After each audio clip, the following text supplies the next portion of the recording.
बेवकूफ बहू। नमस्कार मित्रों, आपका हमारे चैनल कहानियों के मंजर में स्वागत है। कहानी सुनने से पहले हमारे चैनल को लाइक और सब्सक्राइब करना ना भूलें। तो आइए सुनते हैं कहानी।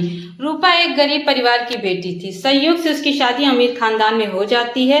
रूपा, आपका घर तो बहुत बड़ा है, लेकिन कोई भी घर में पंखा नहीं है। बोले होते तो पापा से बोलकर पंखा मंगवा देते।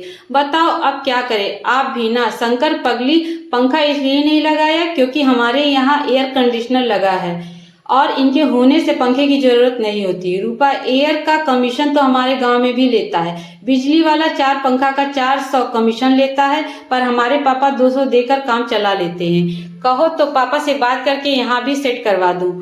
बहुत जान पहचान है पापा की। शंकर, अरे पगली, उसे कमीशन कहते हैं और इसे कंडीशन कहते हैं। तुझे कैसे बताऊं अब। रूपा, हाँ हाँ, कंडीशन। हमारे गांव में सब कमीशन ही जानता है, कंडीशन कोई नहीं जानता। हम सोच रहे हैं कि ससुर जी के को कह दूं पैसा पापा से कहकर बचत करा दे, घर में 4 गो पंखा लग जाए। लेकिन यहाँ तो हमारे मजाक बनावल जात। अब से हम कुछ ज्यादा ना बोलब, कौन फायदा। दरवाजा खिड़कियां काहे बंद कर रहे हैं। एक तो रूम में एक पंखा नहीं है, ऊपर से खिड़कियों को भी बंद कर दिया जाएगा, तब तो गर्मी से दम घुट जाएगा। खोला, जल्दी खोला खिड़की। शंकर, 1 मिनट रुको जरा, देखते जाओ अब। रूपा, हमारे यहाँ खोलिए खिड़की दरवाजा। हमारे गांव में घर में खिड़की में पल्ला भी नहीं होता है। रात में पुरवैया ऐसा लगता है कि हम शिमला में सोए हैं, लेकिन सवेरे जब धूप की रोशनी आवत है तो लगता है कि रात भर में शिमला से बीकानेर पहुंच गए। शंकर, अब कुछ महसूस हो रहा है, बताओ कैसा लग रहा है। रूपा, ठंडा हवा कहाँ से आ रहा है। बर्फ की सिल्ली बाबूजी से मंगवा के छत पर है का। हम लोग भी बाल्टी से पानी डालते थे, लेकिन ये तो कनकनाने वाली लगती है जी। ऐसा कैसे बतावा जी, ये कैसे भाव है। शंकर, ये गर्म हवा के ठंड करने वाला मशीन है और ठंड में गर्म हवा देता है। अब गर्मी में भी शिमला का मजा ले सकती है। रूपा, अजी बहुत ही ठंडा हवा निकल रहा है, मशीन बंद कर दीजिए, नहीं तो हमारी कुल्फी ही जम जाएगी। रूपा की सास सुनीता बहुत ही कंजूस औरत थी। वो बहू के कमरे में आती हैं और कहती, सुनीता बहू, अरे बहू चल देख, तुमसे मिलने कौन आई है। हाय हाय, कल ही 2500 का बिजली का बिल भरा गया था। तुम लोग एसी चलाकर बैठे हो, मुझे लग रहा है कंगाल करके ही मानोगे। शंकर, अरे नहीं माँ, वो तो मैं ही रूपा को एसी दिखा रहा हूँ, इसलिए ऑन किया था बस। और कौन सा, इतनी देर में कुछ ज्यादा बिल आ जाएगा। सुनीता, वाह री सुनी, दुनिया एक ही दिन में जोरू का गुलाम बन गया। चल बहू, ड्राइंग रूम में चल, तुझसे मिलने आए हैं खास लोग, जल्दी जल्दी आ जा ड्राइंग रूम में। रूपा की नंद नैना आई हुई थी, जो शादी में बेटा रवि की परीक्षा के कारण नहीं आ पाई थी। नैना, अरे भैया, कहाँ छुप कर रखे हो अपनी रूपवती को। मम्मी के कहने पर भी अभी तक झलक नहीं दिखलाई। शंकर, अरे अभी तक नहीं आई, माँ के आने के तुरंत बाद उसे ड्राइंग रूम में भेजा था। 1 मिनट, मैं अंदर देख कर आता हूँ। रूपा, ए जी इधर आओ ना, एगो बात पूछनी है आपसे। शंकर, अरे तू यहाँ खड़ी है और नैना ड्राइंग रूम में वेट कर रही। रूपा, वही ड्राइंग रूम में खोज रही हूँ पिछले आधे घंटे से। एक ही तो ड्राइंग रूम लगी हुई है, लेकिन इसमें रूम कहाँ है। यहाँ आप तो बताओ मैं क्या करूँ। शंकर, अरे पगली, ड्राइंग रूम बाहर के कमरे को कहते हैं, जहाँ मेहमान लोग आकर बैठते हैं। अब चल जल्दी, नैना कब से वहां बैठी हुई है। रूपा, वो तो हमारे गांव के द्वार कहलाता है, चलिए चलते हैं। नैना, आइए भाभी आइए, मेरा नाम नैना है, मैं आपकी नंद हूँ। मेरे बेटा रवि का एग्जाम था, इसलिए शादी में ना आ सकी। ये लो तुम्हारा गिफ्ट, फौरन से लाई हूँ, एकदम स्पेशल, बिल्कुल आपके जैसा। रूपा, फौरन लाने की जरूरत थी, थोड़ा लेट ही ले आती। हम कौन भागे जा रही थी बताओ। शंकर, अरे पगली, फौरन नहीं फौरन। रूपा, मुझे इतनी बुद्धि है कि फौरन और फौरन में अंतर कर सकूं। फौरन सब्जी दाल तड़का आदि में पड़ता है और फौरन मतलब जल्दी होता है।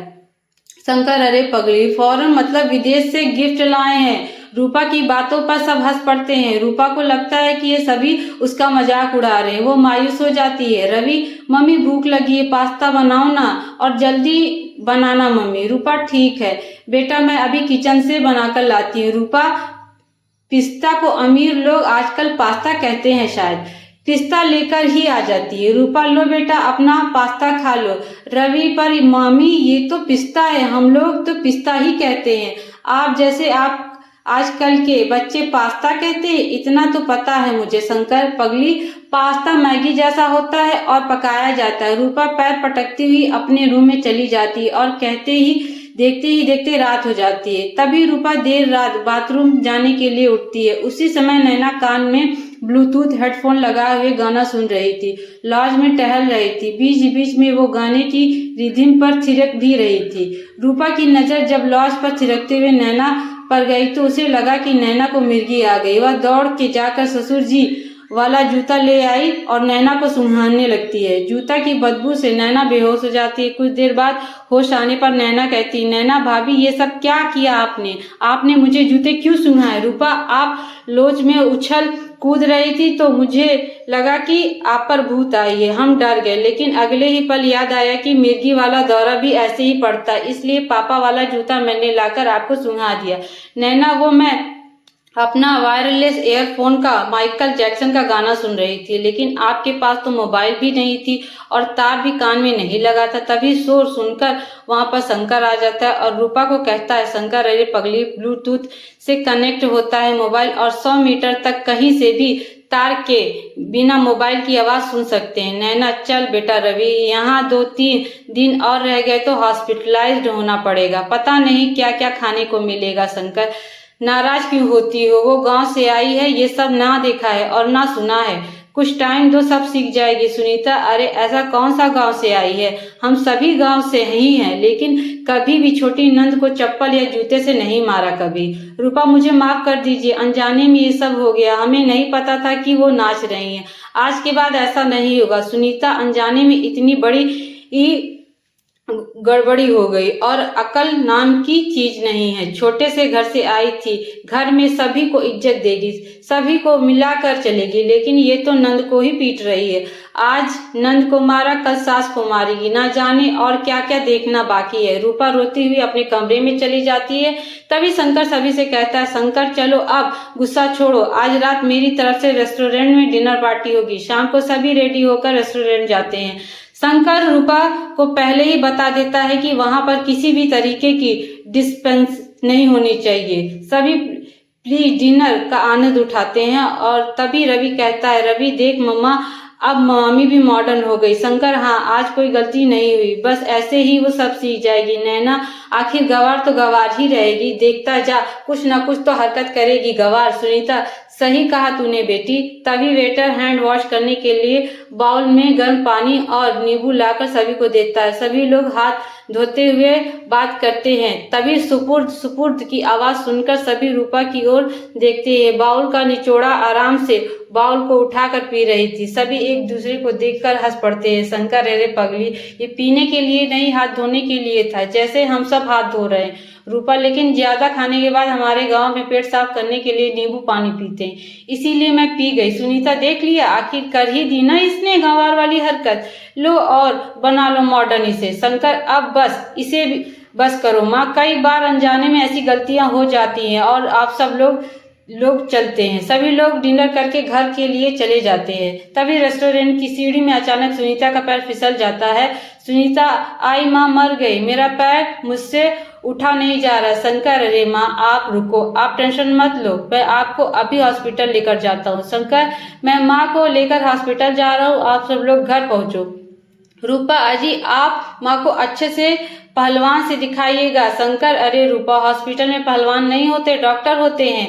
हमारे गांव में तो जब मोच या हड्डी चटवानी होती हो तो पहलवान के पास जावत है। शंकर, अरे अभी तुम लोग घर जाओ, मैं माँ को चेक करवा के लाता हूँ। हॉस्पिटल में डॉक्टर ने सुनीता को चेक किया, पैर में प्लास्टर चढ़ा दिया, 45 दिनों का बेड रेस्ट करने को डॉक्टर कहता। उस टाइम रूपा ने सुनीता जी की जान से ज्यादा सेवा की। रूपा, अरे माँ जी, कौन चिंता नहीं, ये रूपा के होते हुए आप सब आराम कीजिए, हमें इस सेवा का मौका मिला है, आपको कौन नो की भी जरूरत ना लगे, उसी समय आवाज देना, रूपा तुरंत हाजिर हो जावे। यहाँ यह सब देखकर सुनीता को एहसास हो जाता है कि उसने रूपा के साथ कभी भी अच्छा व्यवहार नहीं किया, हमेशा उसके गवार होने का मजाक उड़ाया।